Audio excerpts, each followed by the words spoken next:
una alternativa para las clases de historia de Cuba. Resumen. El siguiente trabajo es el resultado de una experiencia pedagógica en la enseñanza secundaria básica.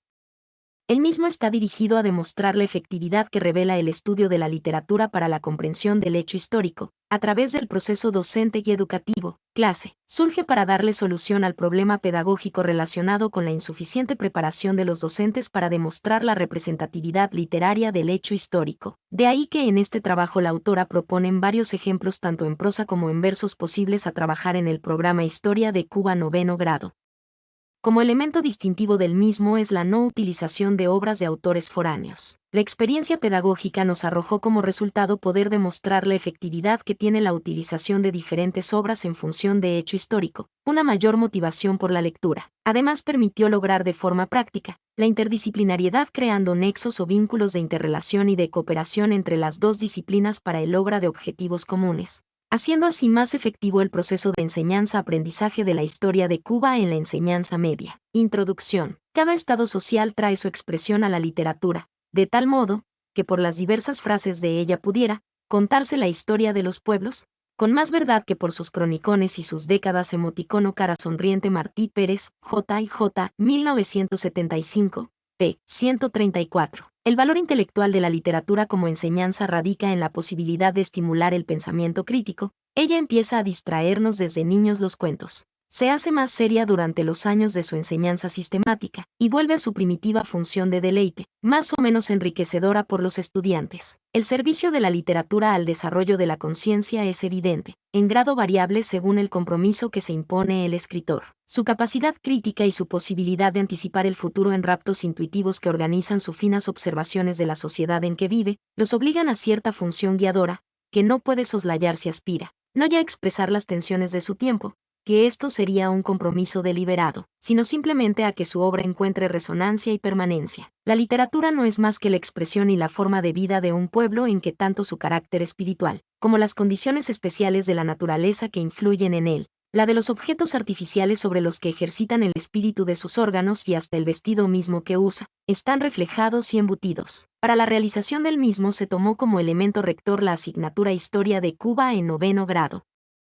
Se utilizaron de forma exitosa variados métodos de investigación como teóricos y empíricos. Entre los teóricos se emplearon el método histórico-lógico, analítico-sintético, inductivo-deductivo, los cuales permitieron realizar un análisis de ambos programas para definir las obras literarias que se insertarían en las distintas temáticas.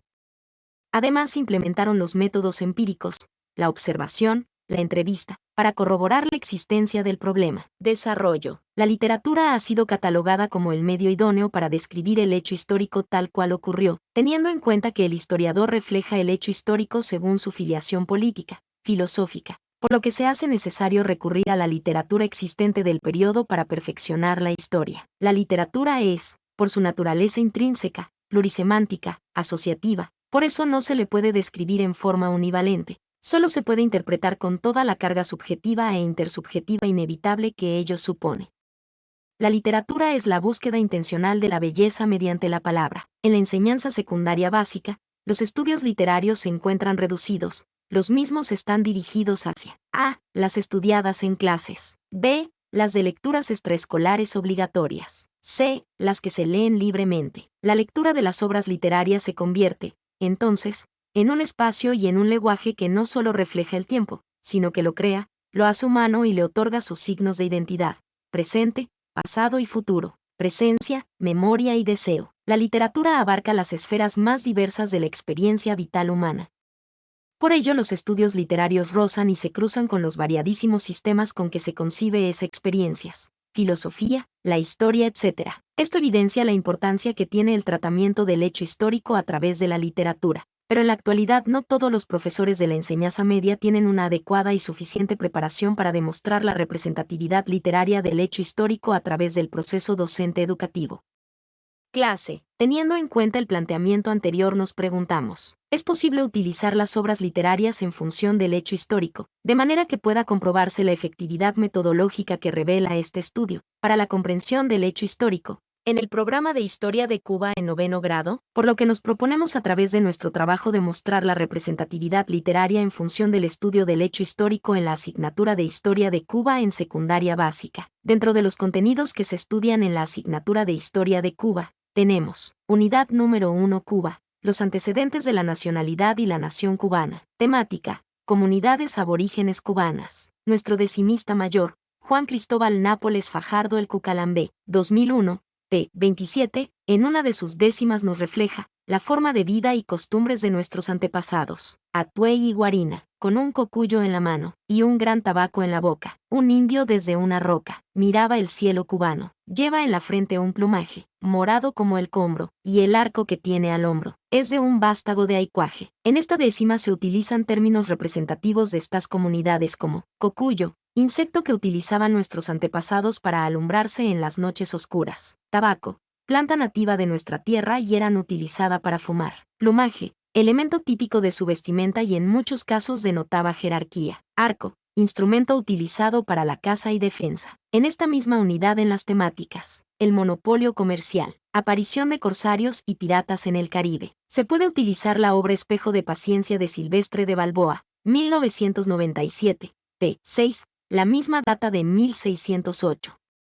En ella se refleja la primitiva sociedad colonial cubana integrada por pequeños agricultores y ganaderos, que si bien luchan contra los piratas también comercian con ellos de contrabando. Aparecen los distintos integrantes de la sociedad cubana de la época: españoles, indio y negros. Se aprecia el empleo de términos criollo para hacer referencia a los nacidos en Cuba. Su contenido gira en torno a un hecho histórico ocurrido unos años antes: el secuestro del obispo Juan de las Cabezas y Altamirano por el corsario francés llamado Gilberto Girón, en el poblado de Yara; su rescate por los vecinos de Bayamo dirigidos por Gregorio Ramos y vengan el ultraje con la muerte del corsario a manos del negro esclavo Salvador Salomón. Mi nombre es Demim, soy tu asistente personal. Mi sitio en internet es demim.es.tl.